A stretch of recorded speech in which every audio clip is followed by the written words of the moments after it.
ಹೇಳಿದರೆ ಇದು ಇವ್ರದ್ದು ಸುಳ್ಳನ್ನು ಬಯಲು ಮಾಡಲಿಕ್ಕೆ ಉದ್ದೇಶಕ್ಕೆ ನನಗೆ ಎಲ್ಲ ಡಾಕ್ಯುಮೆಂಟ್ಸ್ ಬೇಕಾಗಿತ್ತು. ಈ ಎಲ್ಲ ಕಲೆಕ್ಟ್ ಮಾಡಿದವ ನಾನು. ಬರೀ ಏನೈತೆ, ನಾನು ಇವತ್ತು ಇದನ್ನು ಮಾಡ್ತಿದ್ದಿಲ್ಲ, ಯಾರೇ ಮಾಡಲಿ ನಮ್ಗೆ ರದ್ದಾಯಿತು, ನಾನು ಒಳ್ಳೇದಂತೇಳಿ ಸುಮ್ಮನೆ ಕುಂದಿರ್ತಿದ್ದೆ.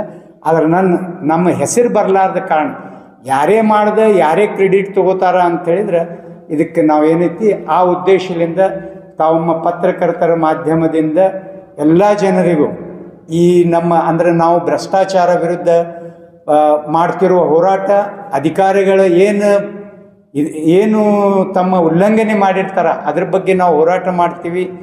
ತಾವು ಎಲ್ಲರೂ ಪತ್ರಕರ್ತರು ನಮಗೆ ಪ್ರೋತ್ಸಾಹ ಮಾಡಲಿಕ್ಕೆ ಇವತ್ತು ತಮ್ಮದೇ ಒಂದು ಮುಖ್ಯ ಇದನ್ನಂತೂ ನಾವು ತಮ್ಮ ಇದಕ್ಕೆ ಧನ್ಯವಾದನು ಅಂತ ಹೇಳ್ತೀವಿ.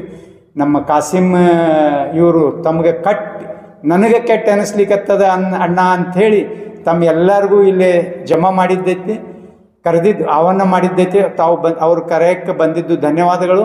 ಮತ್ತು ತಮಗೆ ಈ ಬಗ್ಗೆ ಏನು ಕೇಳೋದೈತಿ, ಇನ್ನೊಂದೇನೈತಿ, ಇಷ್ಟ ನೀಚ ಕೆಲಸಗಳು ಮತ್ತು ಕಾನೂನು ತೂರಿಟ್ಟು ಅಂದರೆ ಇವತ್ತು ಪ್ರಜಾಪ್ರಭುತ್ವ ಏನೂ ಉಳಿದಿಲ್ಲ ಅಂದಮೇಲೆ 4 ಮತದಾರರಿಗೆ ಹೊರಗಿನವ್ರಿಗೆ ತರಿಸ್ತಾರ. ಅವ್ರದ್ದು ಇಲ್ಲೇ ತಯಾರು ಮಾಡಿದ್ದೀನಿ, ಅವ್ರ ಮೇಲೇನು ಇನ್ನು ನಾಳೆ 420 ಕೇಸ್ ಫೈಲ್ ಮಾಡ್ತೀನಿ ಅಂಥೇಳಿ.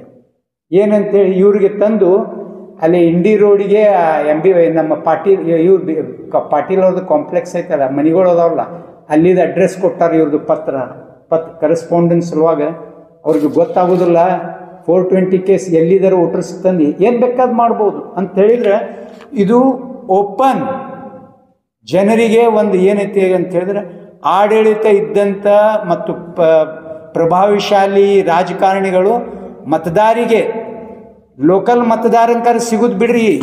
ಈಗಾಗಲೇ ಅದಕ್ಕೆ 25,000 ಮತದಾರರನ್ನ ಹೆಂಗೆ ಸೇರಿಸ್ಯಾರ ಅನ್ನೋದು ಅದು ನಡೆದಿದ್ದೈತಿ ಚರ್ಚೆ.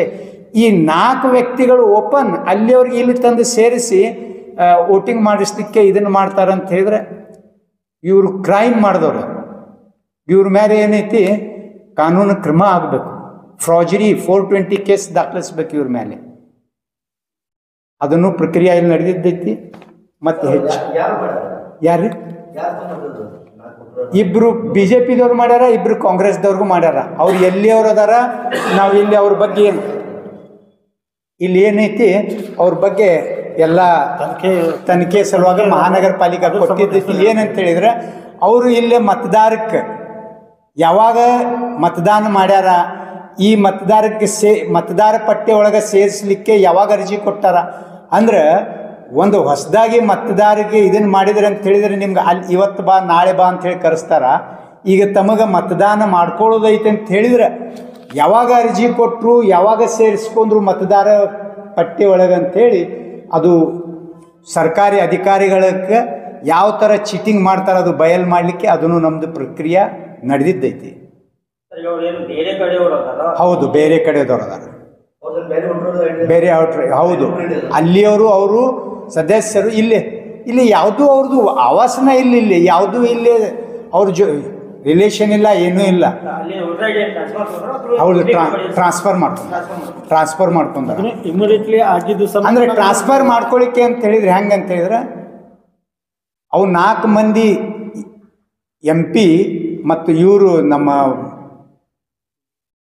ಏನಂತ ಹೇಳ್ತಾರೆ MLC ಇವ್ರು ಇದ್ದವರು ಅವ್ರಿಗೆ ಯಾವ ಥರ ತಂದು ಇಲ್ಲಿ ವೋಟರ್ ಲಿಸ್ಟ್ ಒಳಗೆ ಸೇರಿಸ್ತಾರಂತ ಹೇಳಿದ್ರೆ ಫಾಸ್ಟ್ ನನಗೆ ಇವ್ರು ಬೇಕು, ವೋಟರ್ ಲಿಸ್ಟ್ ಅರ್ಜಿ ಕೊಡ್ತಾರ, ಹೆಸರು ಮಾಡ್ಕೊಂಡು ಇಲ್ಲಿ ನಿವಾಸಿ ಅಂಥೇಳಿ ಸಾರ್ವಜನಿಕರಿಗೆ ತೋರಿಸ್ತಾರೆ. ಅವ್ರು ಎಷ್ಟು ದಿವಸದಾರ ತೋರಿಸ್ರಿ, ನಾವು ಬಂದು ನಾವು ಇದನ್ನು ಮಾಡಿ ತೋರಿಸ್ತೀವಿ.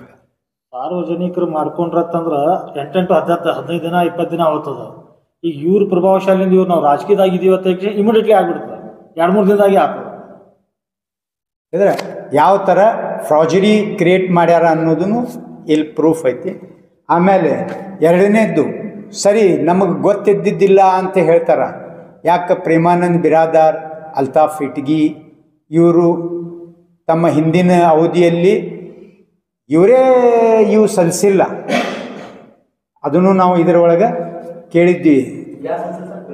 ಪ್ರೇಮಾನಂದ್ ಬಿರಾದಾರ್ ಸರಿ ನೀವು ಈಗನೂ ಇದ್ರಿ, ನಿಮ್ಗೆ ಇದ್ರ ಬಗ್ಗೆ ಗೊತ್ತಿತ್ತು ಅಂತ ಹೇಳಿದರೆ ನೀವು ಯಾರು ಸಲ್ಲಿಸ್ಬೇಕಿತ್ತು, ಅಲ್ತಾಫ್ ಇಟ್ಗಿ ಸಲ್ಲಿಸ್ಬೇಕಿತ್ತು ಅಂತ ಹೇಳಿದರೆ ಈ ಆಸ್ತಿ ಮತ್ತು ತಮ್ಮ ಕುಟುಂಬದ ಚರಾಸ್ತಿ ಸಲ್ಲಿಸಬೇಕು ಅಂತ ಹೇಳಿದ್ರೆ ಹಿಂದಿನವರು ಯಾರೂ ಸಲ್ಲಿಸಿಲ್ಲ. ತಾವು ಪತ್ರಕರ್ತರು ತಾವು ಏನೈತಿ ಆಯುಕ್ತರನ್ನ ಕೇಳಬಹುದು.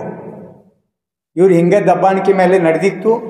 ಇದನ್ನು ನಮಗೆ ಕಾನೂನು ನಾನು ಇಲ್ಲಿ ಎಷ್ಟು ಭ್ರಷ್ಟಾಚಾರ ಇದು ನಡೆದಿದ್ದೈತಿ. ಪೀಪಲ್ಸ್ ರಿಪ್ರೆಸೆಂಟೇಟಿವ್ ಆ್ಯಕ್ಟ್ ಬುಕ್ ಓದ್ತಾ ಇದನ್ನು ಒಂದು ವಿಷಯ ಗಮನಕ್ಕೆ ಬಂದ ನಂತರ ನಾವೇನೈತಿ ಇದನ್ನೇ ನಾನು ಮಾಡಬೇಕು ಅಂಥೇಳಿ ನಾನು ಈ ಪ್ರಕ್ರಿಯೆ ಸ್ಟಾರ್ಟ್ ಮಾಡಿದ್ವಿ. ಅದಕ್ಕೆ ಪ್ರಕ್ರಿಯೆ ಸ್ಟಾರ್ಟ್ ಮಾಡಿದ್ದು ಎಲ್ಲ ದಾಖಲಾತಿಗಳನ್ನು ಇಲ್ಲ. ಈವನ್ ಬೆಳಗಿನೂ ಇದ್ದಿದ್ದಿಲ್ಲ, ಮಿರ್ಜಿ ಇದ್ರು. ಯಾಕಿದ್ರು ಮೈನು ಬೆಳಗ್ಗೆ ಯಾಕೆ ಇದ್ದಿದ್ದಿಲ್ಲ ಅಂತೇಳಿದ್ರೆ ಇದು ನಾಳೆ ನಾನು ಸುಳ್ಳು ಆಯಿತು ಅಂತೇಳಿದರೆ ನನ್ನ ಹೆಸರು ಆಗಬಾರ್ದು ಅಂಥೇಳಿ ಅವರು ಇದ್ದಿದ್ದಿಲ್ಲ. ಪ್ರಕಾಶ್ ಮಿರ್ಜಿ ಒಬ್ಬರೇ ನನ್ನ ಜೊತೆ ಬಂದಿದ್ದರು. ಆಮೇಲೆ ಅವರು ಅರ್ಜಿಗೂ ಸಹ ಅವರು ರೊಕ್ಕ ಕೊಟ್ರಂತೆ ಅವ್ರ ಮನೆಗೆ ಹೋಗಿ ನಾನು ಸೈನ್ ಮಾಡ್ಕೊಂಬಂದೆ. ಬರ್ದವ ನಾನಲ್ಲಿ ಸೈನ್ ಮಾಡ್ಕೊಂಡವ, ಅವ್ರ ಹೆಸರು ಹಾಕಿದವ. ಇವ್ರ ಮನೆಗೆ ಓಡಾಡಿದೆ. ಯಾಕಂತ ಹೇಳಿದ್ರೆ ನಾನು ಫೈನಾನ್ಷಿಯಲಿ ಅವ್ರಿಗೇನು ಕೇಳಿದ್ರೆ ನಾನು ಇದನ್ನು ಮಾಡ್ತೀನಿ ಅಂದ್ಕೊಂಡು ನಾವು ರೊಕ್ಕ ಖರ್ಚಿಗೆ ಕೊಡ್ತೀವಿ ಅಂದ್ಕೊಂಡು ನಮಗೇನಿತ್ತು ಖರ್ಚು ಎಲ್ಲರೂ ಕೂಡು ಮಾಡೋನು, ನಿಮ್ಮಿಂದ ನಮ್ದು ಯಾವುದೂ ಇದಿಲ್ಲ. ಆದ್ರೆ ಇನ್ನೂ ನಮ್ದು ಯಾವುದೂ ವೈರಕ್ಕನಲ್ಲ. ಆದ್ರೆ ಅವ್ರು ಏನೈತಿ ನಮ್ಮ ಹೆಸರನ್ನು ಯಾರು ವಕೀಲ ಹತ್ರ ಹಿಂಗೆ ಮಮದಾಪುರವ್ರು ಕೊಟ್ಟು ಯಾವ ಥರ ಚೀಟಿಂಗ್ ಮಾಡಿದ್ರ ಅಂತ ಹೇಳಿದ್ರೆ ಅದು ಜನರಿಗೆ ಸತ್ಯ ತೋರಿಸ್ಬೇಕು ಅಂಥೇಳಿ ನಮ್ಮದು ಆ ಉದ್ದೇಶದಿಂದ ಇವತ್ತು ತಮ್ಮ ಪತ್ರಿಕಾಗೋಷ್ಠಿಯನ್ನು ಇದು ಮಾಡಿದ್ವಿ. ಆಮೇಲೆ ಕೋರ್ಟಿನಿಂದ ಆ ಫೈಲ್ ತೆಗೀರಿ, ಅದರೊಳಗೆ ನೋಡ್ರಿ ನನ್ನ ಹೆಸರು ಇರಲಿಲ್ಲ ಇದೇನಂತ ಹೇಳಿದರೆ ತಾವು ಏನು ಶಿಕ್ಷೆ ಇದೇನಂತ ಹೇಳಿದ್ರೆ